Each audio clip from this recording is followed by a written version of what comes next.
Welcome back to Fire Emblem Radiant Dawn. Last time we finally met up with the Lost Heir, as this chapter says, and we also met up with 3 old allies from Path of Radiance. Also, Micaiah was offered to become the leader of the new Daein Liberation Army, so let's see how that works out.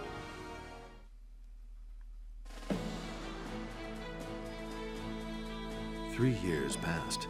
Daein mustered all of its formidable military might and cut a bloody swath through neighboring Crimea in a sudden invasion.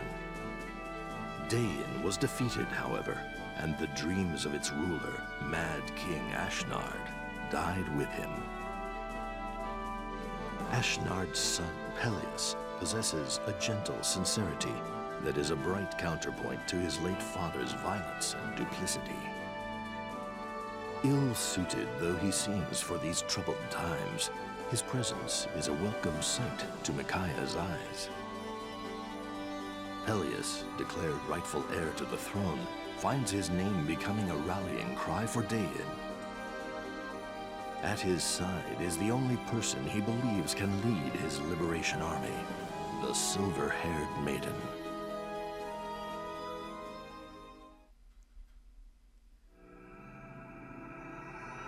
This is actually a very unique chapter.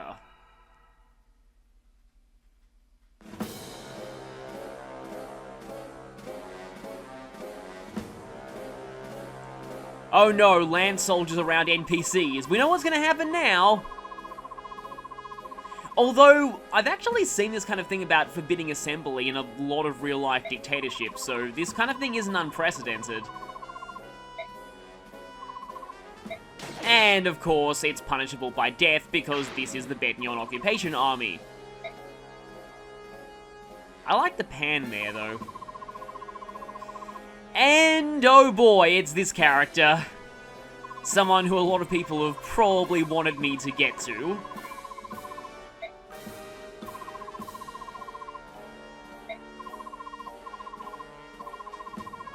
I will admit that she does look pretty nice, but we'll see what she's like very soon. So yeah, we're officially in a war for liberation here. We're not just doing minor skirmishes with guards. Also, a bit of backstory there. She technically could have enlisted in the last army, and if that was true, we might have ended up killing her, so it's probably a good thing that she didn't.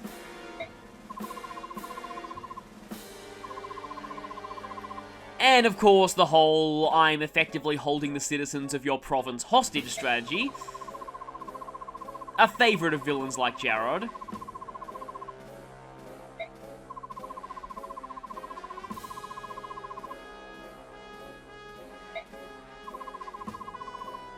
Yeah, admittedly we don't have a lot to back up the whole Prince claim. Oh no! I laugh when I see this line because in my head I go, okay, the moment that Jarod says this, never put your hand up. Unfortunately, this soldier is an idiot.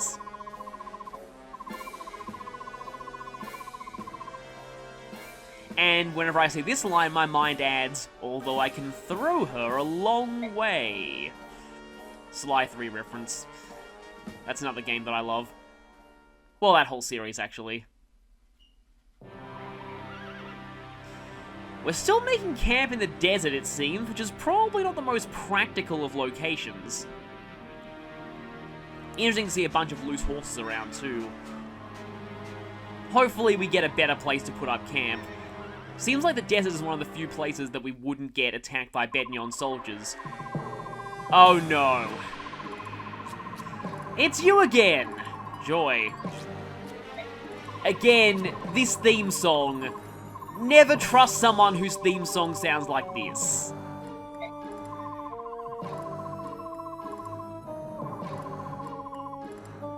Izuka is a phantom thief confirmed?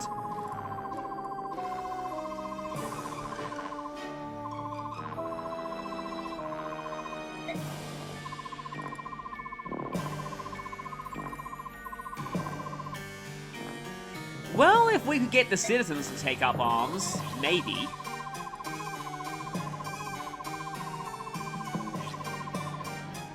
This is This is also a harpsichord, I believe. This and Oliver's theme are some of the few cases of harpsichord I've heard in a video game. And never let Izuka handle anything. It's probably not going to go well. What is it with princes or princesses always having quote-unquote faithful advisors who are blatantly evil?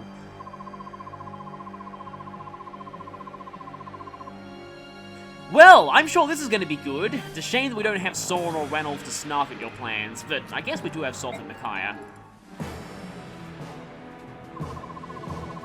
I like how we get different music when we're on the map screen here. Okay, that's a lot of places. You sure that you didn't just pick every location we could possibly attack and say, oh yeah, of course, one of these at least is guaranteed victory. We just have to, guess and hope we get the right one.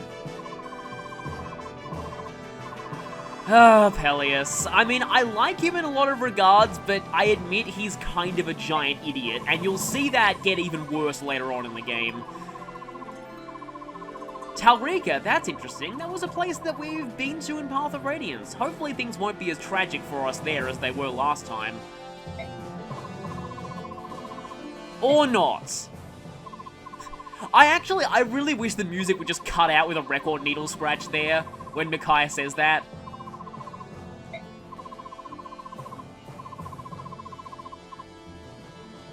So we remember back in Path of Radiance that they planned to open the floodgates and make the ground so muddy that we wouldn't be able to advance at all. Here, that kind of thing would happen to us naturally, and it turns out that good thing we have Jill with us, because for those who didn't play Path of Radiance, that's her hometown, so she knows exactly why we shouldn't attack at this time.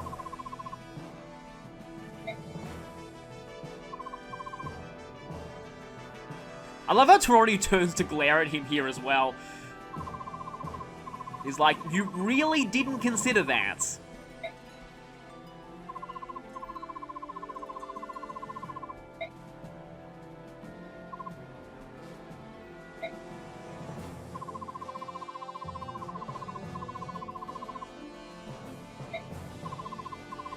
Well, weather in these games is always predictable because, well, there's no weather system like there is in FE7, which I think is the only Fire Emblem game to have a weather system in it, which kind of shows how well it was received.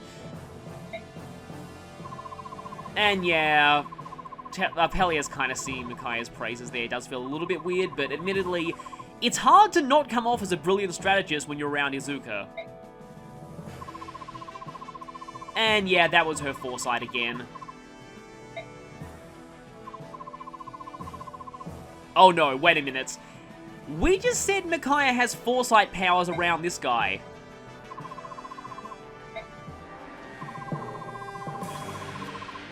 Yeah, that was a terrible idea.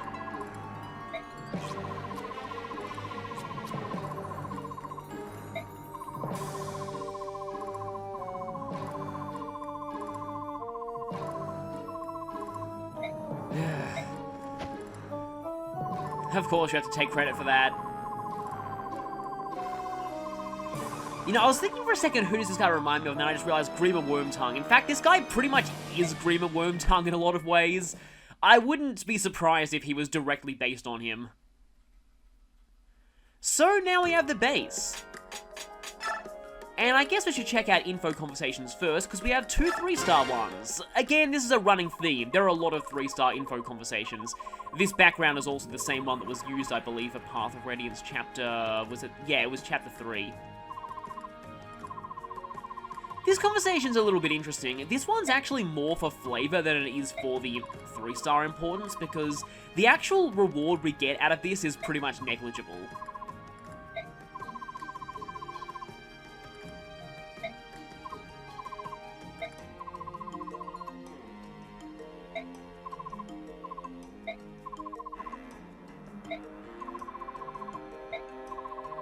Micaiah's just as modest as Ike about accepting gold, I see. And I guess Salt's kind of fulfilling the role of Soren here, being the more pragmatic advisor.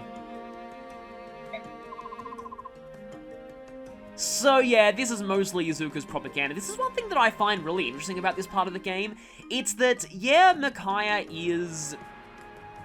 very much beloved by the people and constantly gets gifts wherever she goes, but it's mostly because of propaganda, and they make no attempt to hide the fact that she's really more of a glorified figurehead for this rebellion than anything else, and they're basically just using her. But the other interesting thing is that, like I said in the last chapter, she doesn't really have a choice.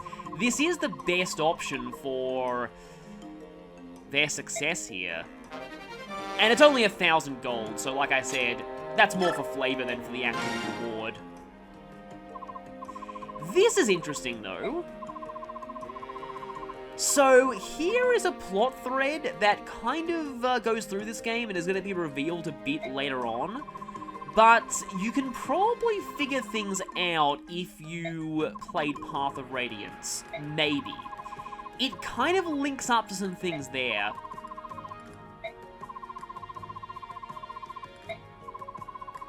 Yes, it is a Chekhov's gun. It will take effect when the plot demands it. Hint, hint.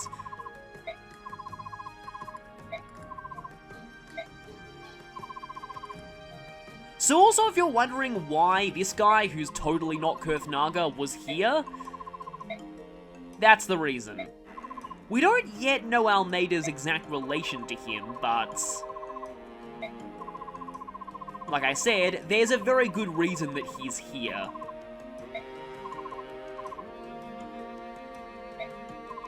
Yep, she's suddenly become a general. Kind of like Ike, too. And in fact, that parallel is deliberate, as you'll see later. Yeah, in some ways, Part 1 is kind of like an abridged version of the entire plot of Path of Radiance, but from the Dayan perspective instead of the Crimean. Like I said, it's just interesting how they flip things on its head, and the former bad guys and now the good guys.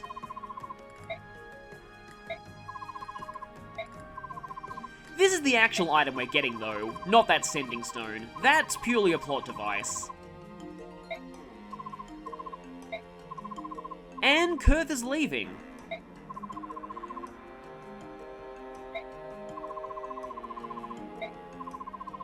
Oh, I'm sure we will. Now we get a renewal scroll, and I guess with that, I can go straight into skills management.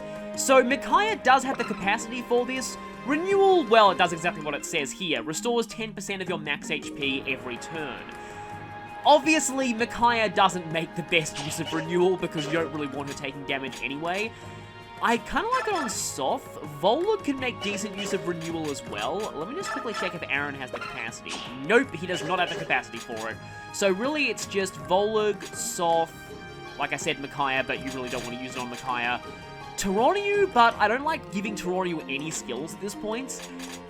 And Zehawk, but there are better skills Zehawk can use with his capacity. I guess not really at this point, but later on there are some better skills he can use. For now, I think I like to give this to either Soth or Volug, but I feel like I'm going to have Soth fighting a lot more than Volug, so I might as well give that to him, and I might take that off in that case, since I'll have to. So let's go ahead and assign Renewal.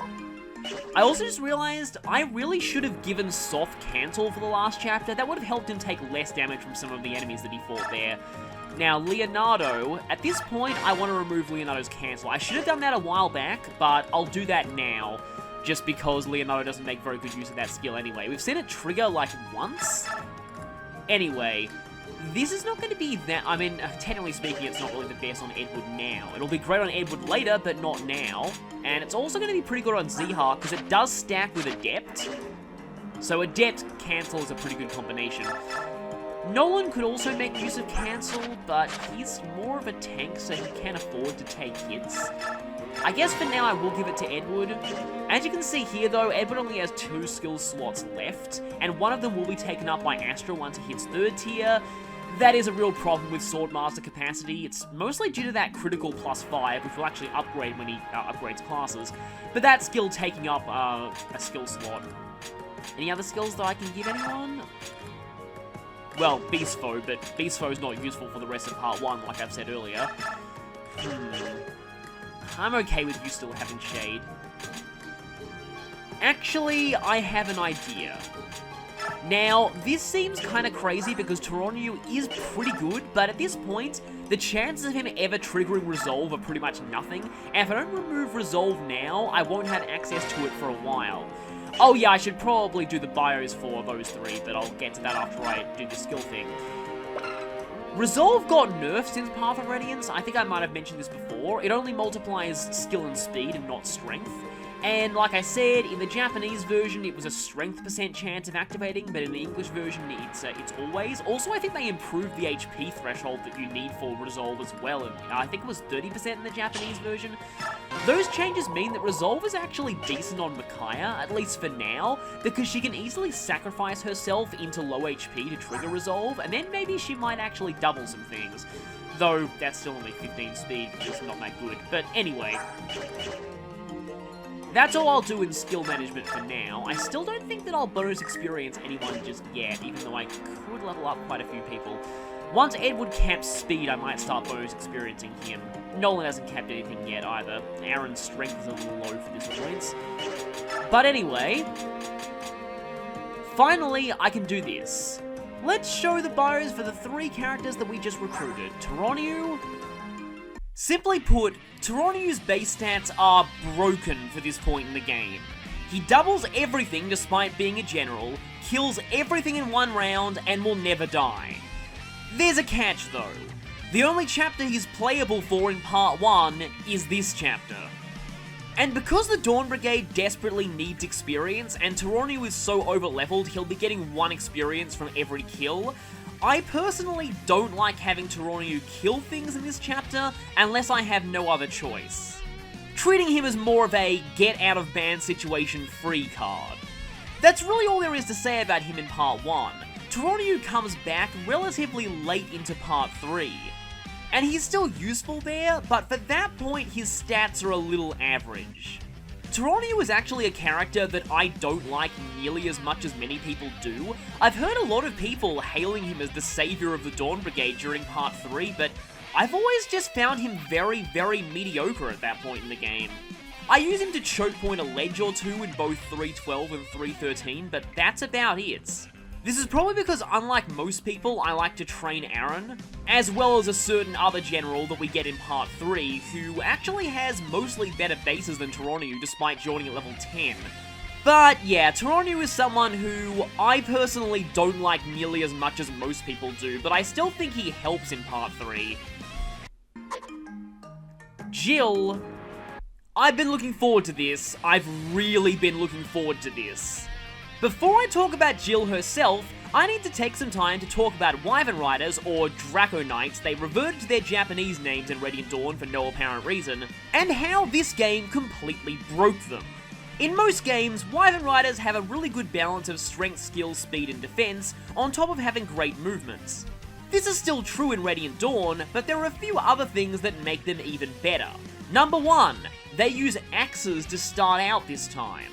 This was actually the first game in the series where Wyvern Riders use axes as their primary weapon before promotion. These days, the class is almost entirely associated with axes, so Radiant Dawn must have made a good impression. But anyway, axes equals amazing in Radiant Dawn, so that's already a point in their favour. The second is that they are no longer weak to bows. No, you didn't mishear that, I'll say it again, they are no longer weak to bows. And not being weak to bows is a really big deal in Radiant Dawn because crossbows exist, otherwise known as guaranteed instant death to flyers for the most part.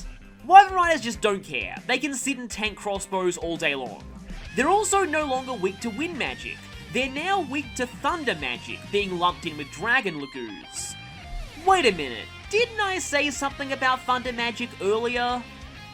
Thunder magic got badly nerfed in Radiant Dawn. It still has the lowest accuracy and highest weight of all the animatomes, but it now has the lowest might of the 3 as well.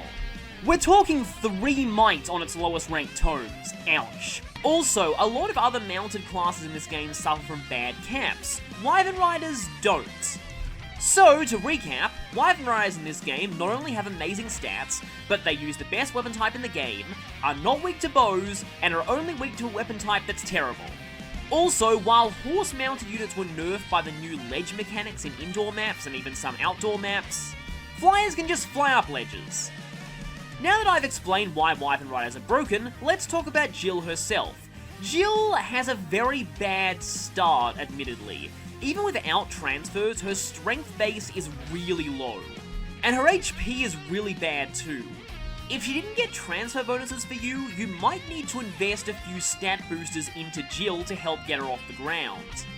Once she does get off the ground though, Jill becomes amazing. She has solid growths all round, just like in Path of Radiance, except now she has a lot of speed and luck, making her essentially a Pegasus Knight that rides a Wyvern. Without having low strength and defense, I might add. She's the only flyer the Dawn Brigade consistently has, and this makes her really valuable in some of the Part 3 chapters. She's easily one of the best people in the Dawn Brigade to invest experience into, because once she gets past her bad start, she is an absolute monster. Aside from the bad start, probably the only weakness she has is very, very erratic biorhythm. But eventually she'll be so strong that she won't even care about that.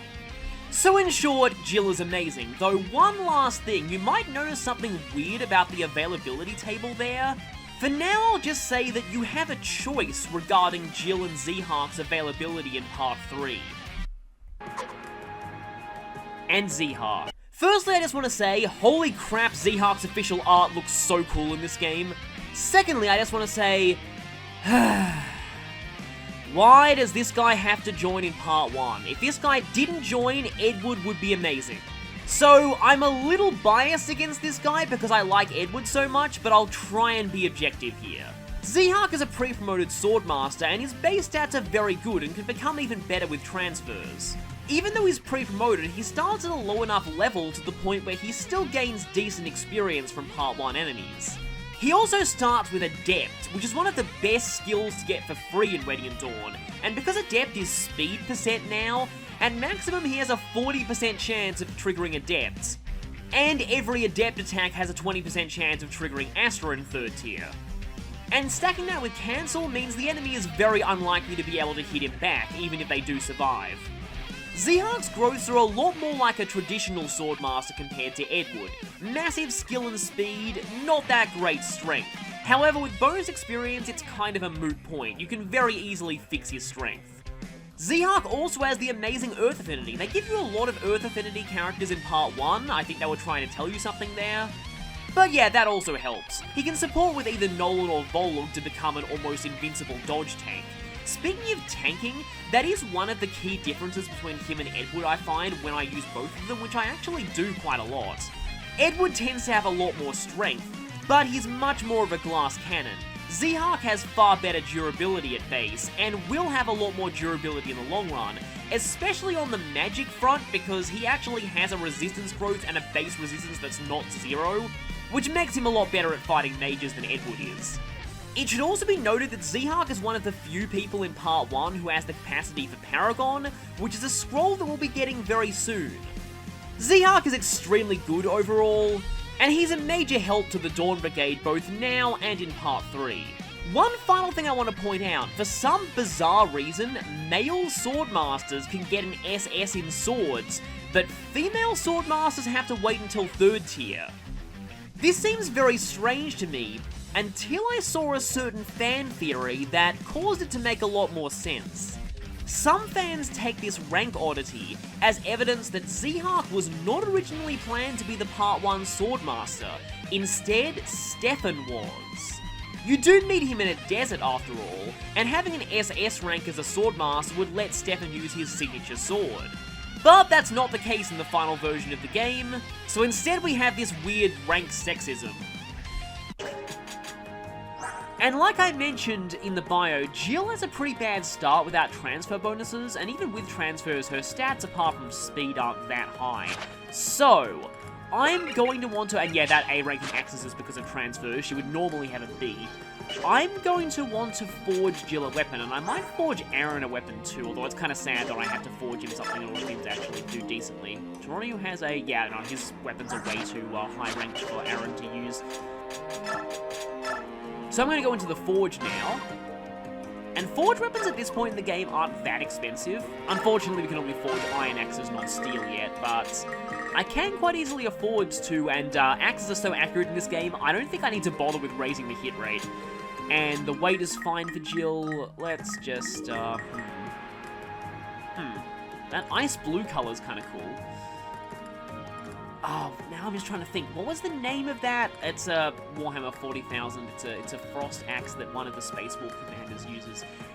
I forget what its name was. I think it's like Wormclaw or something. I might name it this. I know that's kind of an obscure reference, but I just thought of that when I saw the ice blue color. Also fits with Jill being a Wyvern Rider.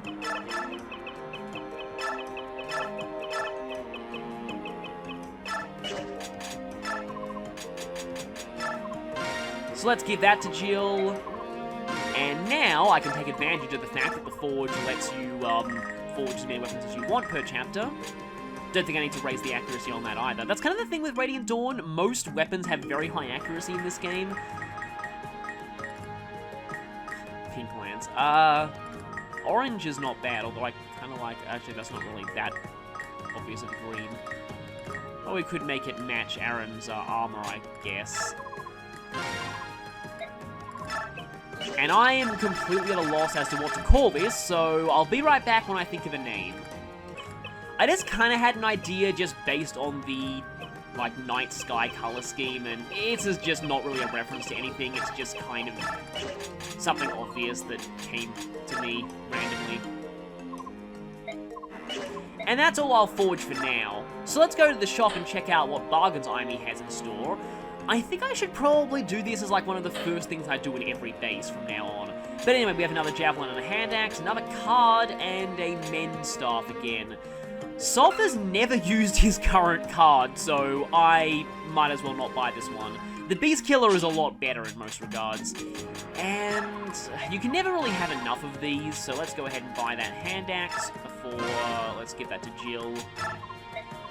And why not buy an extra javelin?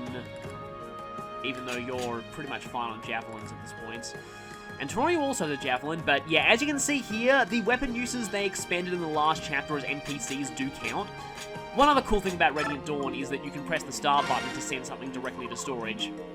I wish Path of Radiance had that option.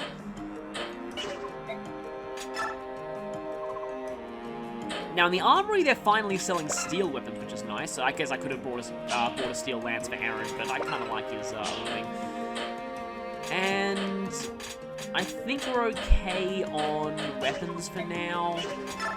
How is Edward's steel sword doing? We'll be getting some very good... Oh yeah, his steel swords are fine. We'll be getting some very good swords later on in part 1, so I don't think I really need to buy him much more for the moment. Oh, there's that concoction. Yeah, that concoction should probably go to either Soph or Volug. Probably Volug, because sometimes he takes quite a bit of damage. Actually, wait, no, I think I'll give it to Soph. Also, you'll go ahead and convoy that Master Seal. Problem with Soph having a very full inventory is that it means he can't really steal that effectively. Micaiah for now is fine on items. Okay, yeah, Zehak probably needs them. Do we have any extra swords in there? This is going to be ironic in light of something later. You know what? Sometimes I like to give Zehak an extra wind edge as well, but how... your wind edge only has... You know what? Let's just give you the 5-use wind edge. As you can probably tell, because I like Edward so much, I'm not going to be using Zehak that much in this game, but... I will still use Zehak a little bit, so it's nice for him to have some weapons. And I think that should be fine for the base at this point. Oh, I guess we can do some supports. And if I remember right, yes, these two can finally support. I admit I'm purely doing this for story reasons and not gameplay, but it's kind of nice, I guess. And Leonardo can now... Oh, I guess you and Ileana is the only option. Megan, Laura, but no. That's probably because Laura healed you a bit. Oh, no. And yeah, if you see an arrow next to the support rank, it means that you have enough points to raise it. So let's go ahead and raise Edward and Nolan up to a B support. Not exactly the best, because... So at this point, it's recommended that you give Nolan and Zehak a support, because it's amazing. Also, Zehak and Volug isn't bad either, but Nolan and Zehak tends to get used quite a lot. Double Earth supports are insane. I do plan on getting Volug and Zehawk to a support later on, because I feel like that makes sense from a story standpoint as well, and I like Nolan and Edward supporting from a story standpoint. And now it's really time to finish the base. So here we are at Terran. Yes, we're no longer the Dawn Brigade, we're actually the Day and Liberation Army. We also have this guy. For some reason I imagine this guy having this, kind of posh villain voice, like, blissfully ignorant of the trap that awaits them. I pity them, really.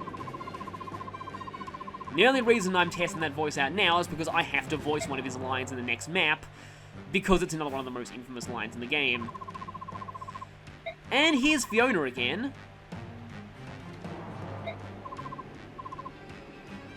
And she's not going to be involved in this chapter. Many people rejoice.